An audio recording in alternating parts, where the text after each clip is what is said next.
Welcome everyone to our event, and the first thing we're going to do is going to go through a slide deck for segmentation queries and opt-outs and some email forensics in there. I'm going to do a totally pause and then do the second session, which is a little bit more of a deep dive into deliverability. So for today's content, we are going to go over segmentation strategy, how you could be approaching segmentation if your segmentation strategy now is non-existent, or you're not segmenting as deep as you certainly could be. And we're integrated with our AMS, so how do we use pre-segmentation to be more segmented? So for our integrated clients, you do have a very large opportunity to be as segmented as you want to be, and it's all under your control because you can use your AMS, either your viewing system or your data analyzer queries or other Query Central, depending on what AMS you're currently using. And how our email addresses resolve to being invalid, and what do you do with that information? I think one of the biggest things that I do is consult with clients on their invalid strategy.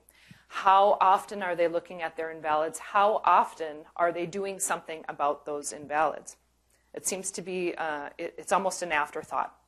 And also, what ways do people get onto system opt-outs, and what can you do about that? There are any number of ways that somebody can be on your opt-out list, and those are things that we definitely go over.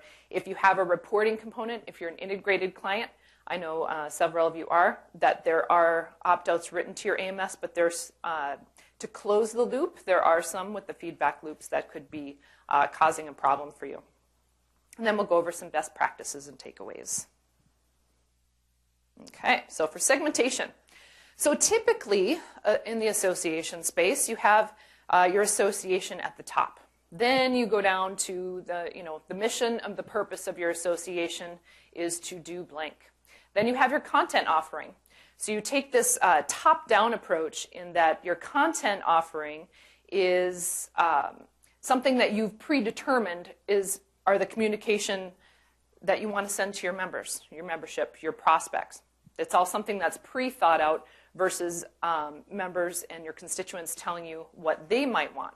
So it's a top-down approach. Then you have your content marketing on top underneath that, so you can send out or have some strategy. Okay, we're going to send emails. We're going to use these different channel communications. We're going to syndicate out our content via our RSS on our CMS and allow people with a RSS reader to get the content they want, which is actually a good approach. We're going to send out emails, we're going to tweet, we're going to put it on Facebook. So you're putting out all of your content into all these channels and hopefully measuring what people are consuming your content on. So really, we want to take a beyond member, non-member prospect approach.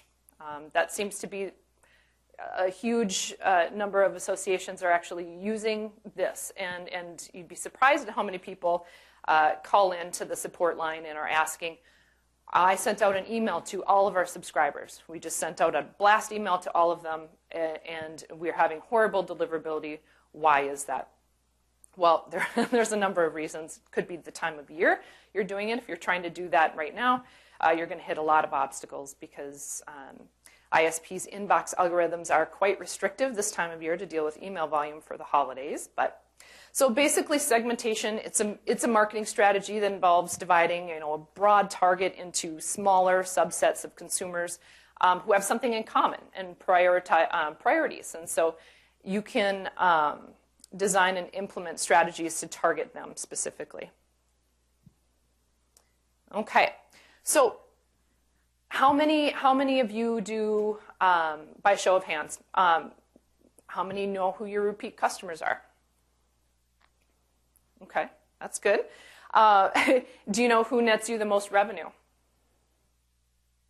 Okay, what do they have in common? What have they purchased? Obviously, you can take a look at where the conversions are taking place to know what that is all about. And what web pages do they frequent? If you're looking at email, your analytics for your website, do you know where they are, what pages they're looking at? Are you tracking their behaviors on your website to see what content they're interested in? One of the things that we are really for 2015 is getting into the behavioral data and collecting behavioral data, because most people can tell you what they want to receive, but their behaviors might tell a different story. So marrying up those two concepts, and I'm the data and deliverability person, so I geek out on the whole data thing. So the more data you have coming in, the more business decisions you can make with that. And basically, when are they most likely to renew their membership? That's a huge thing. So if you're doing membership renewal drives, at what point is the sweet spot for most of your membership to renew if their membership is expiring? And what's the perceived value of membership with you, and how do they consume what you have to offer them? So these are all the different ways or things that you can ask yourself as an association, and the answers to those might help you greatly in being more segmented with your audience, no matter what your communication channel is. Okay? So common segmentation, we have member, non-member, member type, and prospect. So essentially that's kind of like the high level. It's what everyone's pretty much doing, hopefully.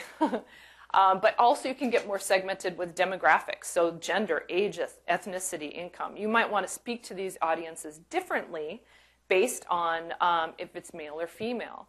Are they in a higher income bracket? Are they in a lower income bracket? Are they students? Are they in mid-level professionals? There's definitely different tones you can take with your content to speak to them so they get it. And basically there's job function and certification as well. Event type, I know that's a big integration point for a lot of our associations that are integrated, is that they want to do event marketing, and that is good. That's what we do consult with our clients on. Conferences, continuing education, webinars. There's also committees and areas of interest. Now, areas of interest, it does definitely come into play. I'm sure you'll hear about our ASAE model for their newsletter of the future, and how we're using areas of interest to deliver a very targeted email newsletter that's different for every single person. Okay? So now we take all this segmentation into play, and it's not, the top-down approach changes a little bit. So not only is there the association, you have the mission and your purpose, you have your content offering, but then you have your segmentation, so you can speak to these different audiences so they are consuming your information and doing something with that. So you have your content marketing underneath the segmentation, and your channel communications, they do grow. You will get higher open rates. You will get higher click-through rates when you're speaking to them based on the language and tone that you can. Now this one I had to do a little plug. Don't forget to bucketize. Ronald McGrath quote. And so this infographic is basically a data structures that you have. Any of your analytics coming from your website, you can pull those down. You can pull down the email analytics from your systems. If you send with multiple systems, pull down those. You can see behaviors, conversion behaviors. What are they purchasing? What events are they going to? What data do you have on this particular member or non-member? And you put them into buckets. So you can have your buckets there. You can have your put all of your students into, basically these could also be personas, but Ron likes to call them buckets.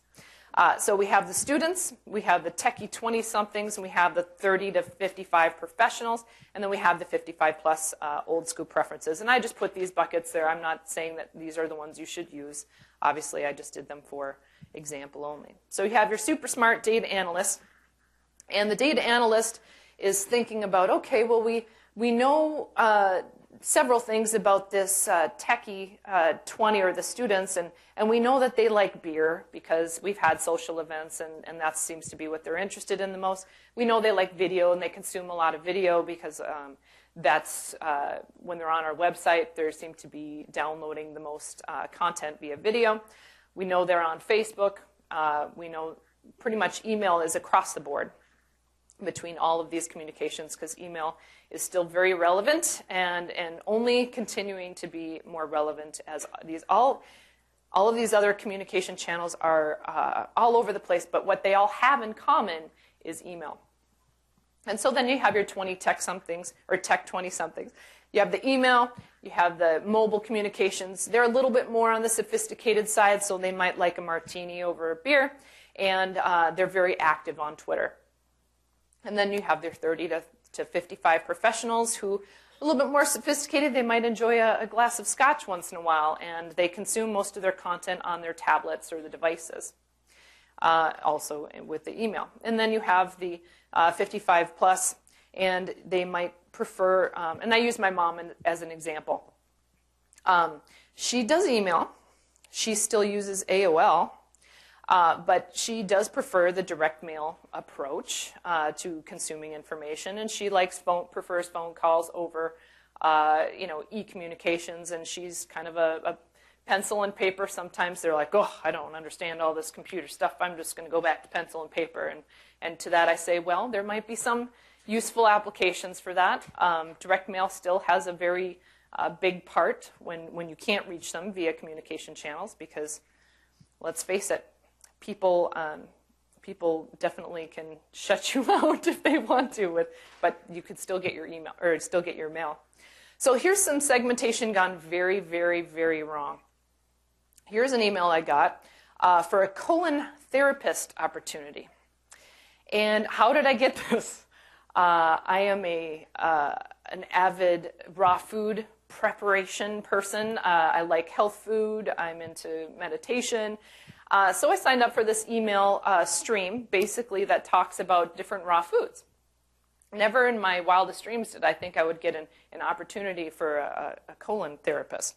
But if they would have looked at their segmentation, maybe they would have understood that I am not interested in that kind of thing. But also, then here is and it's really small, I apologize, but basically this is an email that is from one of the sales managers at Lifetime Fitness. And Lifetime Fitness is one of my hometown companies in Minneapolis. And they have, from what I found out, a girlfriend of mine used to work there before she went on to Amazon, and 60 disparate systems that hold data for them. They have to use 60 different systems to marry up their segmentation.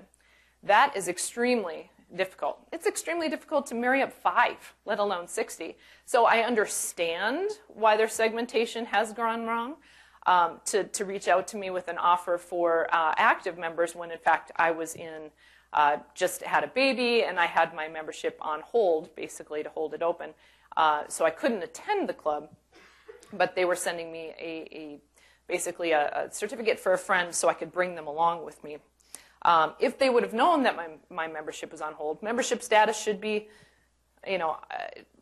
first and foremost, they should know that before they send email, but they didn't. And then, Dyson. Love my ball vacuum. I absolutely love it. But I didn't expect to receive another sales offer from them 6 months after I had purchased one, when they're supposed to last forever, right? They never lose suction. Well, and the reason I even got on their email stream in the first place was because I sent in the registration card, because I want to make sure that I'm in their system, but that didn't mean I needed to be sold another vacuum. Okay, so then where is all this leading to? So your queries and your views. So to query, or where to query, what is the question again? And that really is one of the questions that we do consult in the discovery process of becoming integrated, is where that data is going to live. And every association is different, depending on your users that are actually using the system. If they are well-versed with the AMS, it doesn't require IT to do a query for them, and they're able to query inside of the tool itself, great. Then use that, because all of your data is in one place. There's no point in having it in 2 separate places, and that just leads to more confusion. But so you can do your querying inside your AMS. This is an example of a data analyzer query, and you can use all of your field data. It already exists in there, and then have that sync to your email platform to send an email to a very targeted list. So you can be as targeted as you want to be using your AMS queries. Then there's also a different model. You can use the Highroad Query. So some associations, societies decide that their marketing team doesn't really have access to their main database. It's too robust. It's confusing for them. They're inside the tool sending out email. They want all the information to exist there. So they will pull over all of their records and several fields associated with that record, so they can do all the querying inside of the email tool. So you can see here we've pulled over areas of expertise and the join reason and the basically some date information, a zip code radius to be very targeted. There's also a hybrid query.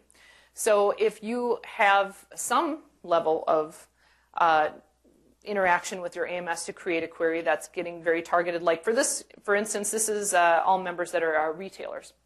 And then you can drill down into that data further inside the email tool to know, okay, well, maybe we can do a zip code radius of that segment and retailers. Let's get really targeted because we have an event in this particular city, so let's go ahead and do a zip code radius and market to people that are close to there.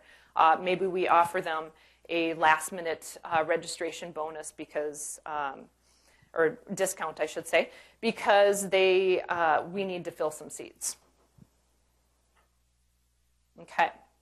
Now, one of the common questions that comes in is, why is there a discrepancy? So we have, in our AMS, we have a count of, say, 2,500, and then in Highroad, once that data comes over from the AMS in the daily sync, why is there a discrepancy?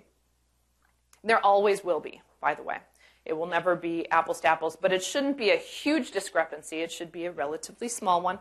And so there may be subscribers who have previously opted out. And you can see that if you go under subscribers and view imports, you can see that in every single import that goes into the system, it has a line item that will tell you 21 people have previously opted out. Therefore, they're not being allowed back into the system. There also may be duplicate records in your AMS that might be scrubbed. Now, the unique identifier for your AMS, obviously, is an ID. But the unique identifier for the Highroad systems is email address. So there could be several records that are coming over with the same email address. Obviously, our system is only going to take in one of those. And there also may be malformed email addresses that are scrubbed. I don't know if your AMS has any kind of validation as far as the email syntax, anything and anything dot anything. But our system does. So if there's like a Hotmail is missing the L, it's going to find all of those, and it's going to, actually, I shouldn't even say that. If it's missing the .com, it's not going to let those in. Now, if it's missing an L, those are things that you'll see when you do attempt to send to them. It will, you'll basically get an invalid recipient because that email address really doesn't exist. And depending on the architecture of your integration, there could be additional filtering on the data sync. Like we might be only pulling over people with the membership status active or inactive. Okay, so invalids. This is the I think many associations don't really have a process on how to deal with invalids in the system or opt-outs really, but it's such an important thing because basically our system isn't reaching out to these members. And there could be a few reasons for that, but we'll get into that in a little bit. So the invalid email address handling is 1 hard bounce or 3 consecutive soft bounces of a particular bounce type. So not all bounces resolve an email address to being invalid. It is a particular type. And if you have any questions about that, we do have a document that highlights how we handle bounce management. And so in the stats for every message that you send from the system, you will see that there's a bounce type delineation here. We have both a numerical representation of the data as well as a graphical, whatever looks better to you. I tend to look at the numbers. But you see here in the yellow at the bottom, those are bounces that do not resolve an email address to being invalid. Obviously, one hard bounce email address doesn't exist, will invalidate a subscriber. But anything here in the red area is sometimes can potentially resolve that email address to being invalid. And what does that mean? So inside our system, it doesn't matter what's in the AMS. If our system has determined that that email address is no longer deliverable, it's not going to try to send out an email. You're going to see in your list build process that there'll be 10,000 people that are initially included, and then it's going to start to subtract everyone out. It's going to subtract out anybody that might be in a segment you excluded. It's going to subtract out anybody that has been a prior invalid.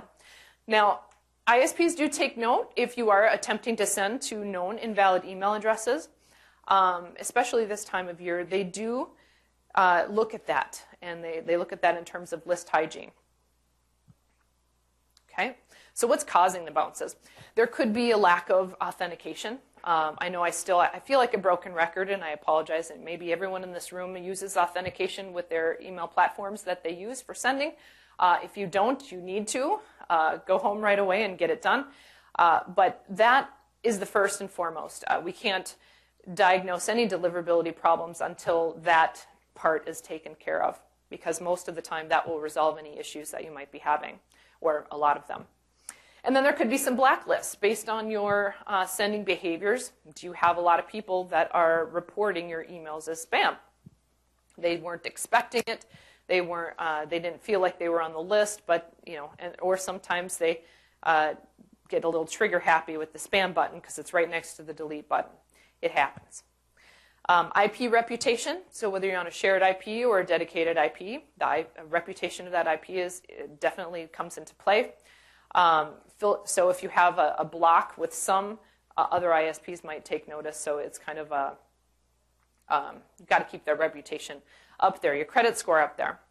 And filter thresholds met and all other traffic deferred. And so this is one thing, affects more of the web-based email clients like Gmail and Yahoo. So if you send so many through, they get so many spam complaints, and then all of a sudden they just put up the door and they say, we're not letting anything else in, and they just time out the rest of them. So the rest of them would be considered a bounce because the system, and you would see a timeout on your bounce logs. How many people actually look at the bounce logs more than once a week? Ding, ding, ding, we need to give her a prize. A lot of ISPs, they won't even address any of your attempts to reach out to them if it's not within 48 hours of sending your email. So that's something to take note of, because if you are trying to resolve any blocking issues, you do need to reach out to them within 48 hours. Otherwise, they have so many people that are reaching out to them to try and get whitelisted that they don't even pay attention to anybody if you haven't. So recency is a big factor there. Changes on the recipient's email filter software, and maybe a lot of you have experienced this as well. You're not getting your own emails, let alone, why am I not getting my test emails? Well, that's one of the things to check. Were there any changes on your email server that maybe unwhitelisted your own domain? So those could definitely be factors. Recipient email server not available temporarily. So it could just be down temporarily, and then the next time you send to them in 2 days, it's back up again. Okay, so how can you minimize or prevent bounces? Obviously, authentication is a big reason. Sender ID is not as important as it once was, and like Suzanne said, to her point, change is constant, and everyone especially when it comes to deliverability and segmentation and invalids, it's like you have to stay on top of it. It can seem exhausting at times because things are constantly changing. The algorithms are constantly changing. You're reacting to seasonal fluctuations in ISP inbox algorithms. And so these are all things that we take into account. And if you don't want to pay attention to that because you don't have time, it's not in your job function, just reach out to us if you have any issues, because that's what we have our finger on the pulse. Okay? Make sure the email address is correct in the system and your AMS and CRM. So that is one thing. If it's bouncing because the L is missing in the Hotmail, these are all things that you could do an export of. Have the export out your AMS ID with it, so you can bump it up against your database to see what exactly. Maybe someone can just start doing like a call campaign. Have your summer intern start calling people to get their right email address. Review the bounce logs and the reasons from the bounce logs. And the reason is the most important thing. A lot of times they will actually have a link. So, if an earth link is bouncing because they're blocking, They have a link in there. It's a simple web form that you just fill out, and it's nothing that I need to do on your behalf. It's definitely something that you could do on your own, and should be looking at your bounce logs and doing these things, because typically it's servers talking to servers. It's nothing personal, but if they see anything or complaint activity that has characteristics of spam, they start to put up the walls. Generally, when you're doing these web forms or sending out email inquiries to Postmaster or AbuseAt, whatever the blocking domain is, it's person to person. Then actually things can get done. Okay? All right. So what do you need to do if a subscriber is invalid? So that is one of the things that I consult with, and we do a lot of email validation reports on behalf of our customers, where we'll take a look at all of the email addresses that are invalid inside of our system, bump them up against the AMS and see, okay, well, which ones are truly invalid, which ones are active email addresses, but maybe we're just not able to get through. Well, we can run a validation report and see exactly what's going on, get to the root of it. So you can get to the root of the invalid by reviewing bounce code reasons from the bounce logs. You can also reach out to Abuse and Postmaster at whatever the blocking domain is, and request that your IP address and your domain are both whitelisted. Okay. So the email validation tool, it's basically just an SMTP. It's a ping to see if the email address is there and will respond. It is not, they don't actually deliver an email to it or anything, but it's just kind of a ping, comes back with the report saying this is valid, this is a role address, this is maybe a problematic address. And so these are things that you can use for either flagging as exclude from email in your AMS, or simply scrubbing them out of the Highroad system by importing them into opt-outs. That way, no matter what, and you can do both, a combination of both I do recommend, and then you can maybe have some of your member services team call out to get the new email addresses if that's your primary means of communicating with your membership. Okay, so here's an invalid export that you can get from the system just by going to export. And I know that a lot of support calls have come in like, what do these numbers mean?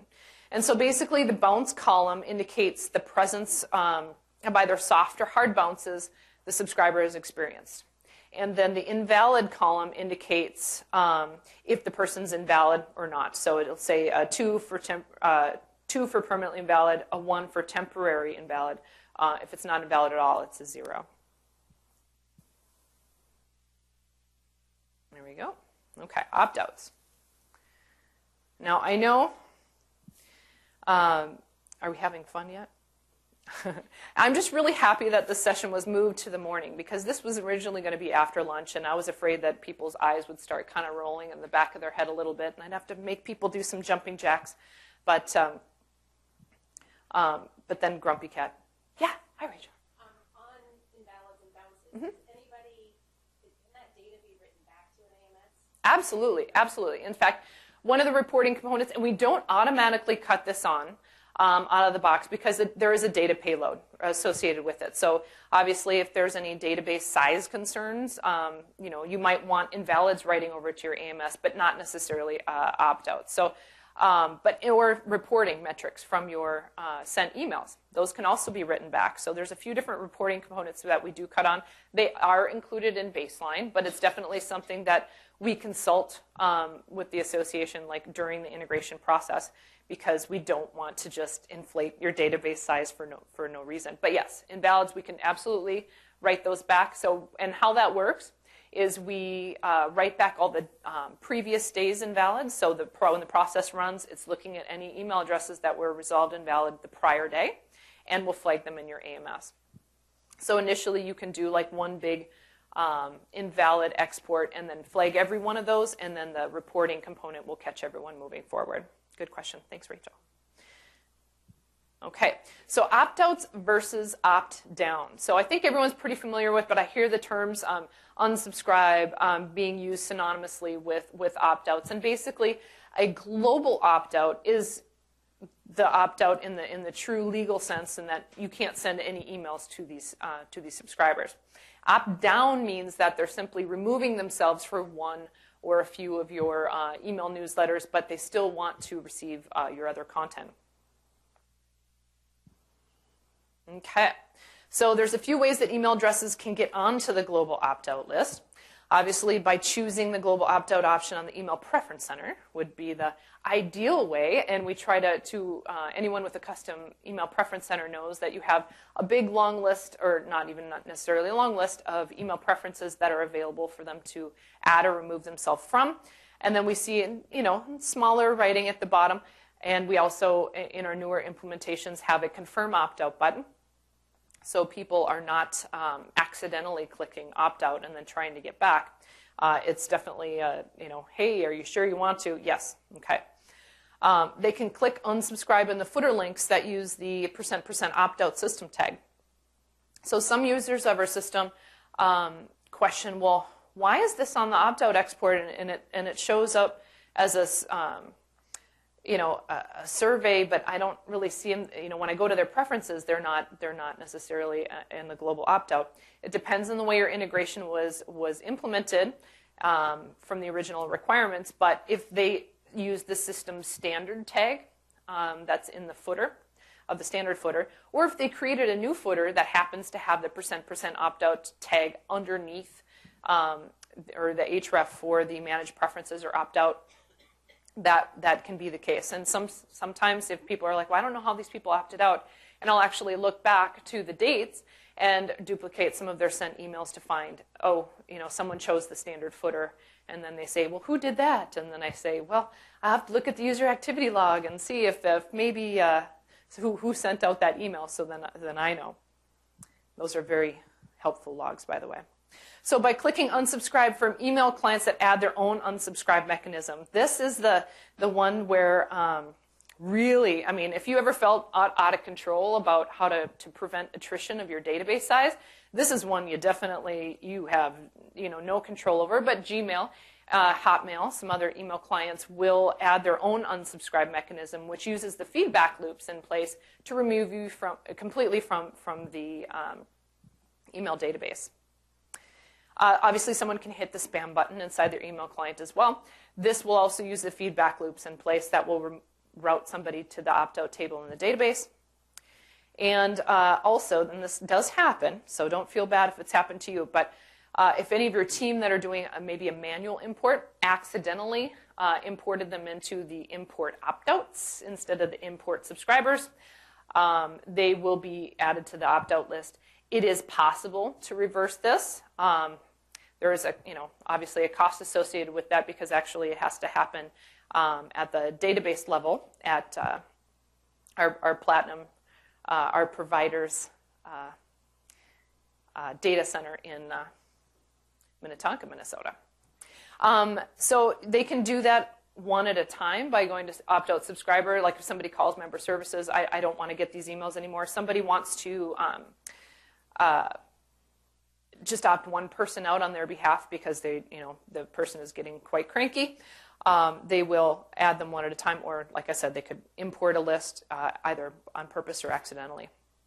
So if you do an opt-out export of this, there are a few fields you can add to your opt-out export. You don't want to just know who opted out. You want to know a little bit more information about how. So I do recommend adding the following fields: message ID, opt-out date, and opt-out source.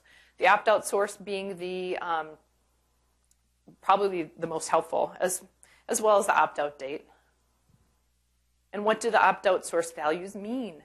And this is pretty standard here. It used to be a little bit of a moving target, but now it's pretty standardized. So any survey opt-outs or anyone that are opting out with either your custom email preference center, because the APIs are writing using the same codes, as well as the opt-out system tag if you're using a standard footer.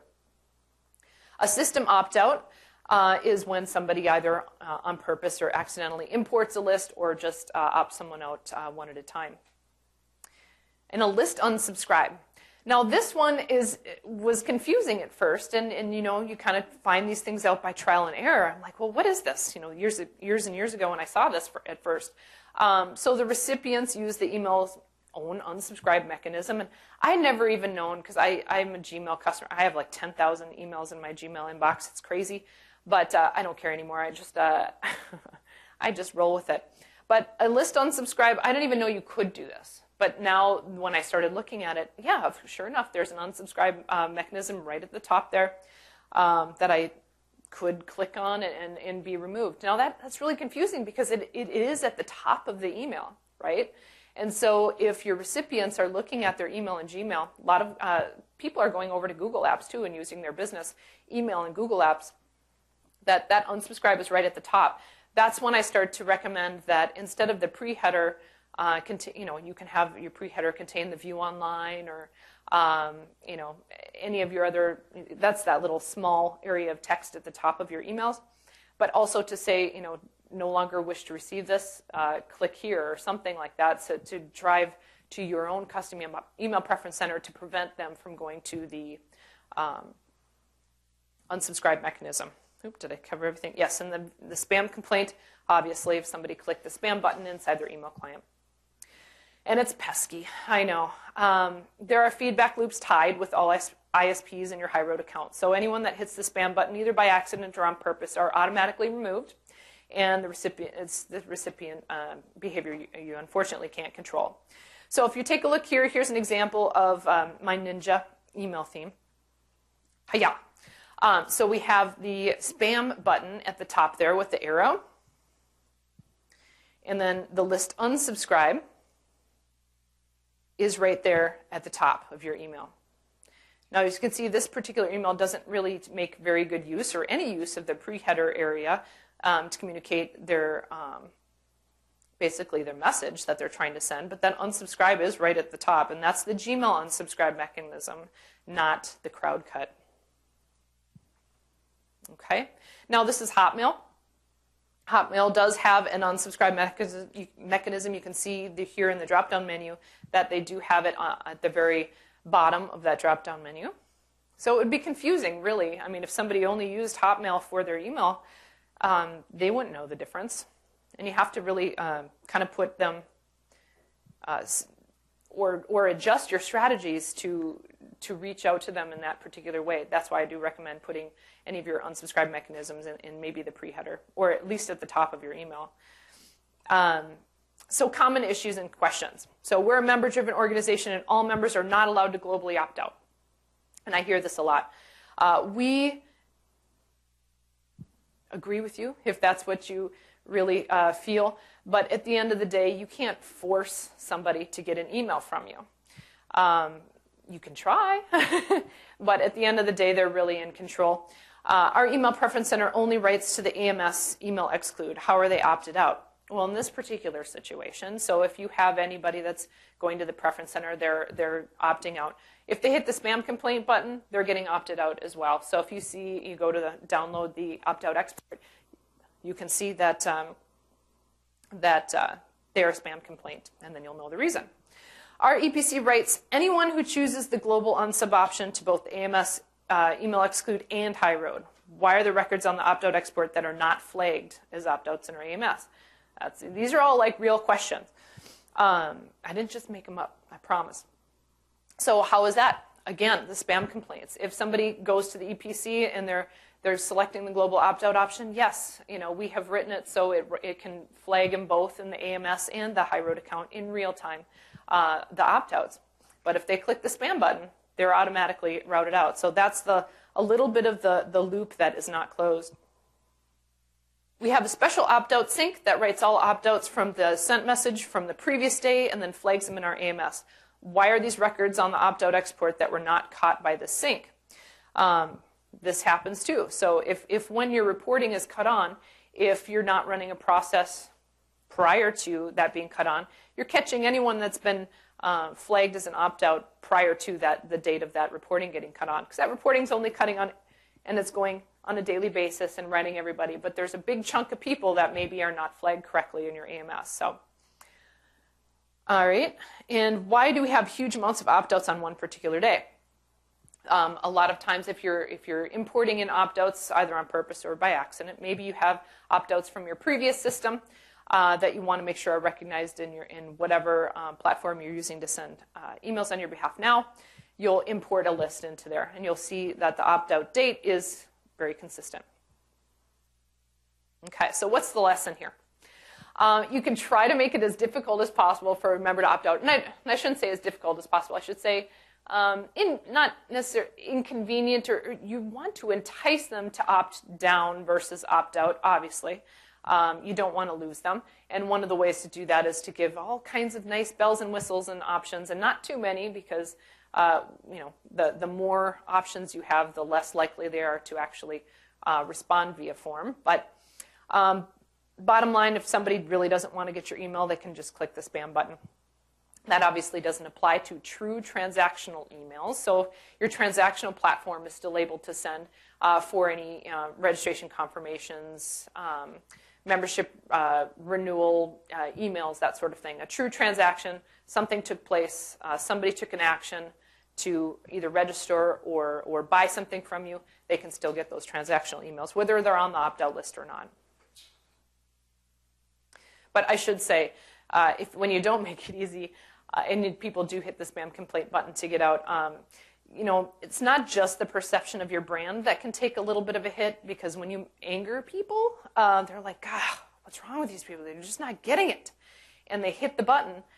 You're also taking a ding with your sending reputation as well. So recommendations would be to embrace a member, subscriber-centric communication preference model. So allow them to choose what communication method they wish to receive your information from your organization. It's member-centric. Listen to them. You are there for them. You are here because of them. So listen to them. And so here's just a few email forensics before I go, and then go on to the next. So why didn't they bleep get the message? So your board of director chair didn't get the message. Where do you start? We get these types of inquiries all the time. The first thing that you need to do, are they on the list you included? That would be the most obvious place to look, right? Are they in the segment that you included? Or were they at the day that you sent them? Are they on the exclusion list that you excluded? So obviously if they're on an inclusion list, that's great. But if they're also on the exclusion list, they're not going to get the message either. Are they valid or invalid? Okay, well, our system, they might be in the inclusion list, they're not on the exclusion list, but maybe you look up their record and it's invalid. Well, our system isn't going to send to an invalid email address, so then there you know what the reason is.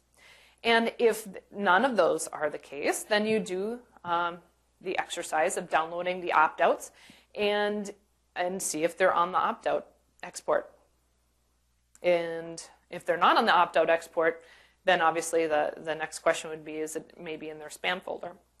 Because you can also take a look at their message history to see if that message was in fact delivered. I love it when the message was actually opened and clicked on and they still say they didn't get it. But then you know from a big brother way that they did in fact get it and they were interacting with it. Well, you clicked on this link on this date. Oh, I did? I didn't know. So a member didn't get their last weekly newsletter and is calling member services to complain. So again, were they on the list included? They somehow get removed from that list. Maybe their membership status changed from like active to inactive, and therefore they weren't coming over during the daily data sync. If they're not on the include, if they were on the include list, they were not on the exclude list. Are they invalid or invalid? Are they on the opt-out list? A member is receiving the message to the wrong email address. This is interesting because how does that happen? If your integration is in place, it's pulling over the primary email address, which is part of what was scoped in the original, but maybe somebody at some point imported a manual list that exported maybe like the secondary email address that's on the record in your AMS. It can happen. But how is somebody getting it to the wrong email address? They go to the email preference center. They're like, well, why am I getting it to this email address? Our system isn't going to know. If it exists in your AMS, we're going to write to it. But we might not necessarily be able to fix the issue if we can't like maybe do a little hygiene and clean up those records, and so the person isn't getting it to the wrong email address. Also, people could have on message forwarding. So if they have, maybe they're going on vacation and they're going to get their Gmail, but they're forwarding all their work emails to their Gmail because they only want to check one account or something. I don't know. It could happen. But that happens a lot. And you can tell because if somebody does forward you an email that they received from the system, you'll see maybe in the footer of it that it has the original email address that it went to, but the email that it came from is something different. So there could be a slight discrepancy in the email addresses there. A .edu recipient doesn't get our monthly newsletter, but they got our weekly update. This is interesting in a real world scenario here, but the HTML, that's when we take a look at the HTML and see what is different about the two, the monthly newsletter and then the weekly update. And it might be simply because the monthly newsletter used social icon, and a lot of .edu addresses actually do a lot of filtering and filter out emails directly into spam folders that are using like links to social platforms because they're trying to anything that looks a little bit too social, they're trying to minimize. So I find this to be true for specifically with .edu addresses. Okay. So again, this is just a slide to reiterate what I had just said. Why didn't they get the message? And go in this order when you're doing your email forensics. Are they in the included segment? Are they in the excluded segment? Is a record valid or invalid? Are they on the opt-out export? And does the message history say it was sent to them? If so, was it maybe routed to their spam folder? And if I'll be darned if one of those is not always the case. I don't think I know of any instances where that wasn't the case. So, okay.